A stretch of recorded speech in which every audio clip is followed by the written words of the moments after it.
When people ask me what it's like to thru hike the Pacific Crest Trail, it's a difficult question to answer. The reason is because it doesn't feel like one single adventure. It feels like a collection of hundreds of adventures back to back. Over more than 2,500 miles of trail between the Mexican border and the Canadian border, you'll pass through so many different types of terrain that it's really hard to characterize the trail in any one specific way.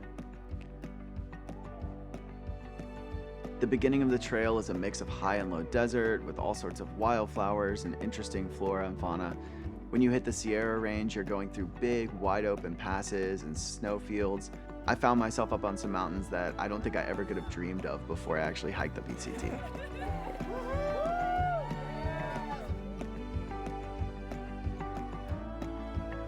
One of the defining features of a thru hike is that there's such a wide range of experiences that you'll have. You meet lots and lots of different types of people, and you experience emotions that are all over the spectrum.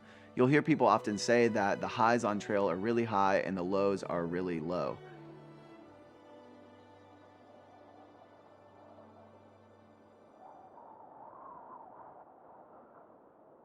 My final section of the PCT was one of the hardest sections I've ever done in my life for a couple of different reasons. By the time I got to that point, it felt like most people had either finished their hike already at the border or they were getting off of trail. The winter weather was setting in and we were starting to see snow and a lot more precipitation, which just made for really difficult hiking.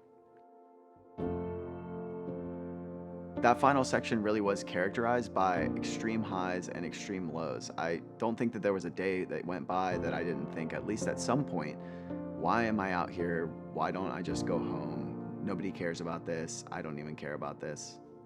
When the fall snow started coming down regularly on me, that was one of the biggest things that kind of pushed me to my limit and really made me question why I was out there. I found myself oscillating between really loving the peace and serenity and solitude that I was finding out there in the backcountry, and then also really missing home and feeling just kind of lonely. It really was an odd experience to be immersed in so much natural beauty and these amazing vistas that I had never seen anything like before, but then also to have these low moments where I'm either really hungry or really cold or missing my family and friends. I remember at one point I found myself having a conversation with a mouse, and then I had this realization of like, oh, I'm actually going a little bit crazy out here because I haven't seen anybody in so long. I am very cold and pretty wet. Everything got pretty much soaked in the past few days, and I've been wet for a few weeks now actually. I'm really ready to go home. It's really gorgeous out here, but at the same time I am just eager to be home, see my people. It's been pretty exhaustive.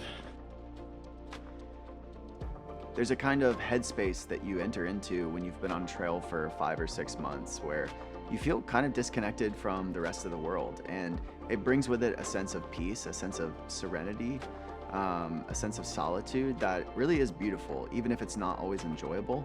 I look back to those times and it almost felt like a spiritual experience to be immersed in the deep backcountry for so long. In my mind, I expected the finish of the PCT to feel kind of like when I finished my Appalachian Trail thru hike, which was for me a very triumphant moment. I was so proud of myself and it really felt like something special. But when I got to the Canadian border, there wasn't really anybody around and I just felt exhausted. I felt ready to go home.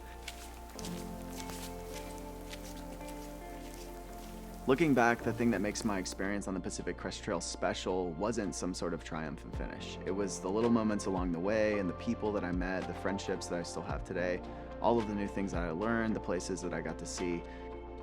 You often hear the phrase, it's the journey, not the destination, and I feel like that really sums up my PCT experience. Even though I didn't have the finish that I was maybe expecting and there were some low moments there at the end, when I look back across that entire 7 months that I spent on trail, it really was the sum of all the experiences that I got to have and the way that I changed and grew over the course of the trail that made it what it was for me.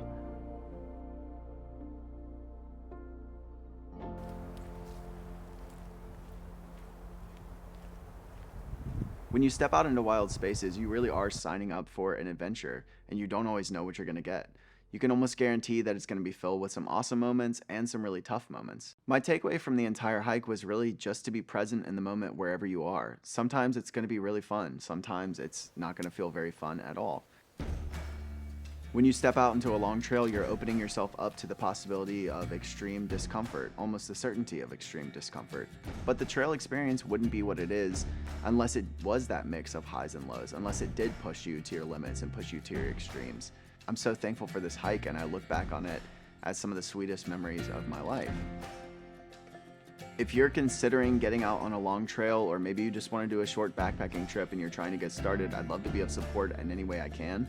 I'm not necessarily an expert, but if I can try to talk you into stepping out into a wild space, I would love the opportunity to do so. So feel free to shoot me a message. I think when I stepped away from the PCT, I was just ready for a break from hiking and making hiking videos, but I've been hiking a ton since then and capturing stories along the way, so I'm going to be sharing more of those stories with you here on this channel. So until next time, I hope you guys stay well and happy trails.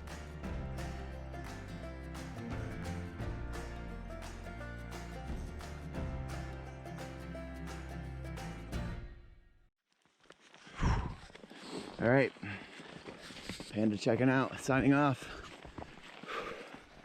Transitioning back to the real world. Actually, this feels more like the real world to me.